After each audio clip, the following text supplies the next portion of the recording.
10월 12일 수요일 말씀의 실제입니다. 하나님의 집에서의 당신의 태도. 만일 내가 지체하면 너로 하여금 하나님의 집에서 어떻게 행해야 할지를 알게 하려 함이니 이 집은 살아계신 하나님의 교회요 진리의 기둥과 터니라.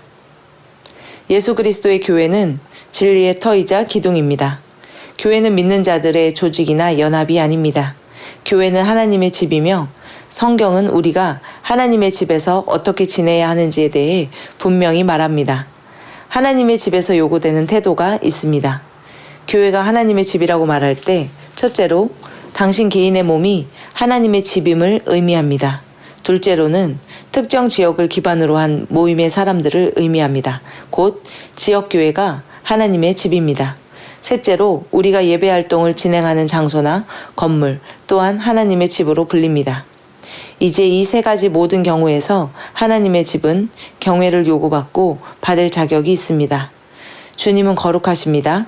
주님은 순결하십니다. 주님은 의로우십니다. 그러므로 우리의 삶의 방식, 우리가 섬기고 예배를 드릴 때 그분의 집을 대하는 태도는 하나님의 성품을 나타내야 합니다. 성경을 공부하다 보면 하나님께서 우리에게 하라고 하신 것과 하지 말라고 하신 것이 있음을 발견할 것입니다. 이것은 명령이 아닌 우리가 누구이며 어떻게 살아야 하는지에 대해 명확하게 보여주는 그림입니다.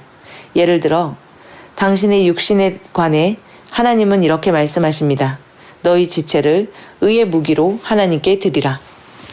그런 다음 로마서 12장 1절은 말합니다.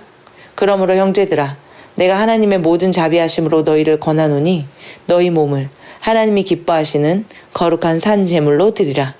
이는 너희가 드릴 영적 예배니라. 또한 로마서 16장 17절은 말합니다.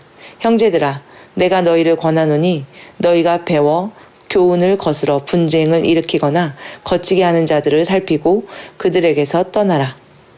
하나님의 집에서 교회 안에서 분쟁을 일으키거나 하나님의 사람들을 실족해 하지 마십시오. 당신은 반항이나 불순종하는 가운데 행하지 않고 오직 믿음과 소망과 사랑과 겸손으로 행하는 자입니다. 할렐루야. 참고 성경 구절입니다. 에베소서 4장 22절에서 23절 말씀입니다.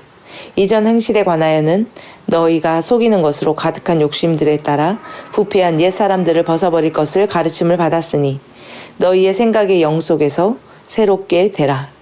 우리는 거듭난 영입니다.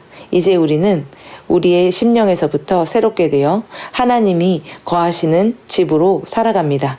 우리 몸이 하나님의 집이며 우리가 하는 함께 모이는 모임이 예수 그리스도를 따라 모이는 그 모임이 또한 하나님의 집입니다.